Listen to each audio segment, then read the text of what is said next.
evening, darling. And just why are you awake?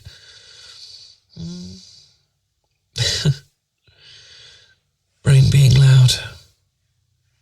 Of course it is. Does that brain of yours ever quieten down?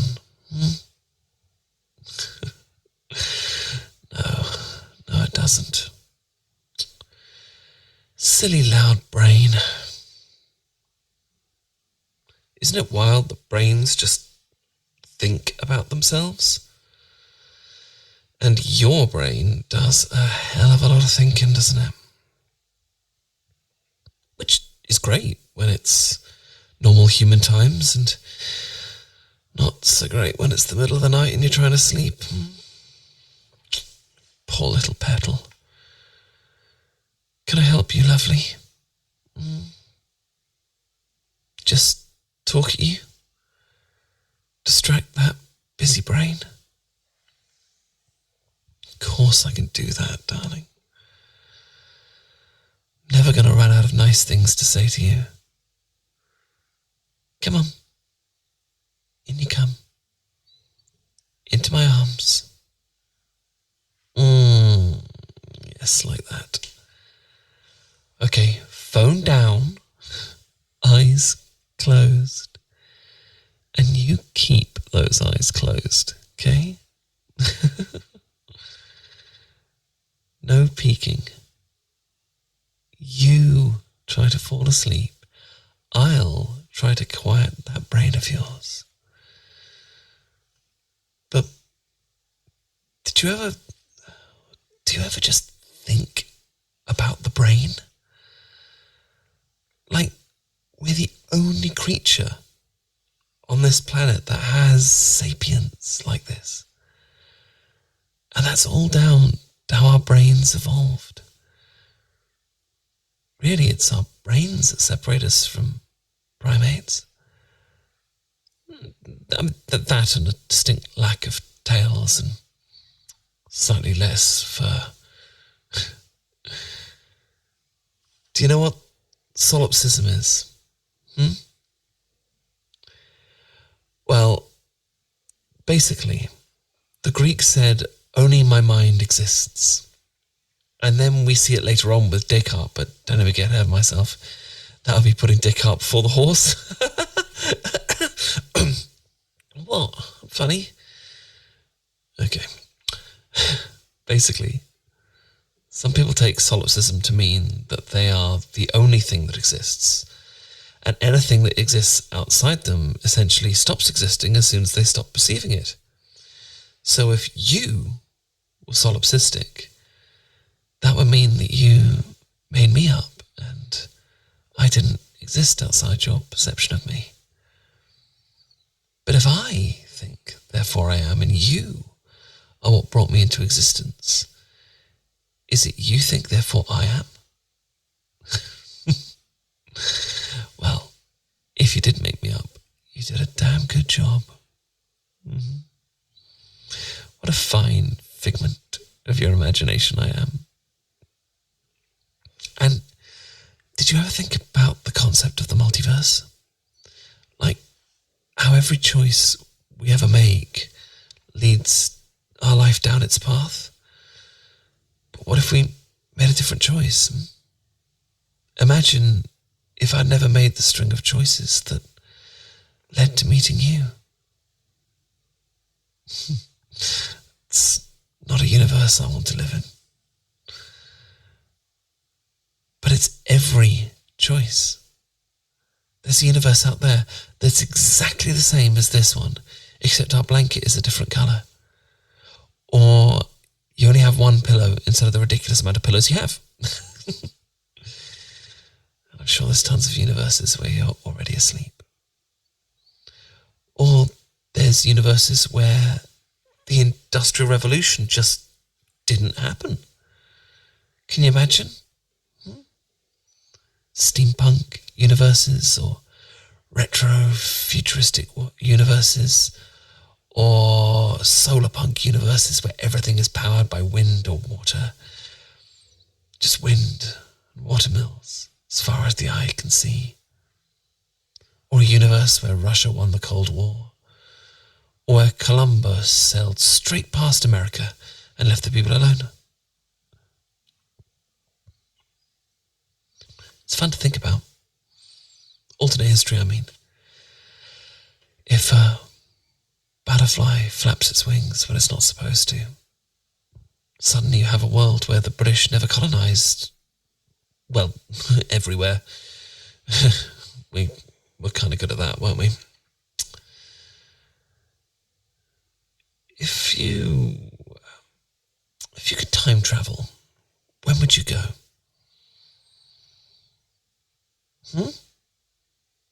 I think I'd go somewhere happy. As an observer, I mean. Can't change anything. Make one move and suddenly I'm my own grandfather. I think I'd like to go see the Hanging Gardens in Babylon. Or maybe see the Sphinx when it had a nose. Or celebrate the moon landing in New York City. Or see if Helen of Troy really did have a face that launched 1,000 ships. So many things I'd love to see. Hundreds of millions of choices shaped the world into what it was. But no matter where I went or what multiverse I ended up in, I'd want it to end up like this. With us in bed, and me talking nonsense to try and quiet your busy, busy brain. I know it's hard, lovely. I know exactly how heavy those thoughts get. So I'm always happy to be on hand to lighten them. Anything I can do to help, I'm glad to do it. And hey, did you ever think about the way nature just keeps evolving crabs? There has to be some kind of evolutionary advantage. But what could it be? I mean, crabs are one of the main decomposers in the marine system. They keep the ocean nice and clean. But I guess it's just evolutionarily favourable to be a crab. Maybe in a couple thousand generations, we'll be crabs. You never know, maybe we'll all be crab people, side shuffling our way around. The environment shapes evolution, and who knows what the environment will look like in the future. Or maybe technology will advance so much that we'll all be robot people. Can you imagine? As soon as you're born, boom, barcode and given cybernetic implants. It's cool to think about, if a bit on the Black Mirror side. Like technology, the power of technology, it's always increasing exponentially. 100 years ago, would never imagine televisions or the internet or Spotify, Google Maps, YouTube, or self-driving cars, or any of the things we couldn't live without. Or phones. Isn't it insane to think about? The entirety of history accessible with a swipe of our fingers. The ancient scholars would turn in their graves and they knew just how much information we have access to. And then they'd turn over again when they realised, despite that, we chose to mostly look at boobs and kittens. And hey, who knows what the next 100 years will look like? They look back at us and think we're idiots. Well, I, for one, welcome our cyborg overlords. Still awake, honey? All right, time to bring out the big guns. Snuggle up, lovely. Get cozy. If it's even possible for you to get cozier than you already are. My cute, cozy little lump. Sometimes I think about what life might be like if we'd never discovered the written word. How would we share our stories? People have always told stories. Really, it's that differentiates us from the animals. the irresistible need to share stories. We've always wanted to share stories. We've always wanted to make our mark, to let the world know that we were here, that we lived and loved, that we mattered. Look at the cave paintings. Look at Treviso. 64,000 years. 64,000 years ago, someone said, I want people to know I was here and left us evidence to find them, to find their story. And there are so many stories out there. Everyone you met has a story. Isn't that wild?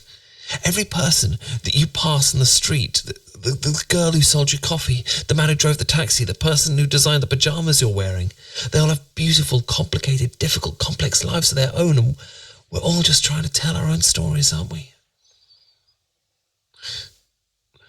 I like our story. Yeah. I like the story that has endless chapters of me helping you sleep. And I'll always be here, okay? Always be here to tell you stories. Always be here to help you when you need me. I wouldn't rewrite it even if I could. Come on, lovely. Snuggle up. It's time to rest. Just relax. Let yourself breathe. Let your brain drift off into sleep. I'll be here if you wake up again. More nice things. More stories.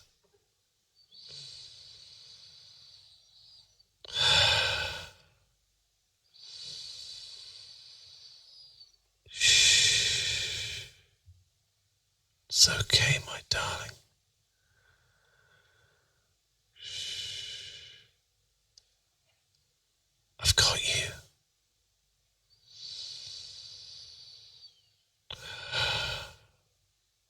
Just let yourself go.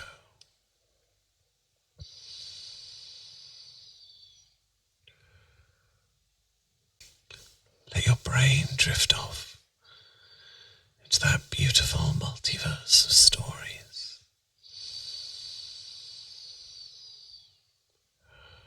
Everyone with their own beautiful stories.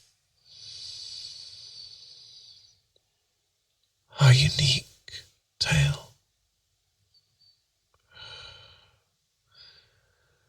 Our beautiful story.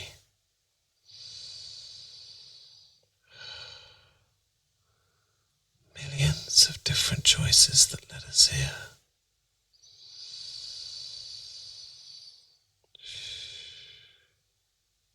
I wouldn't rewrite a single one of them.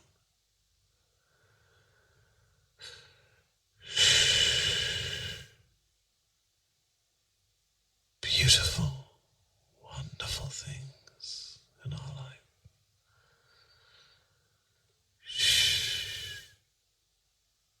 You think, therefore I am. Your beautiful brain, your incredible imagination. Shh. My precious one. So, so precious. Stories for over 64,000 years. Tales of people and places and you here curled up with me, my darling.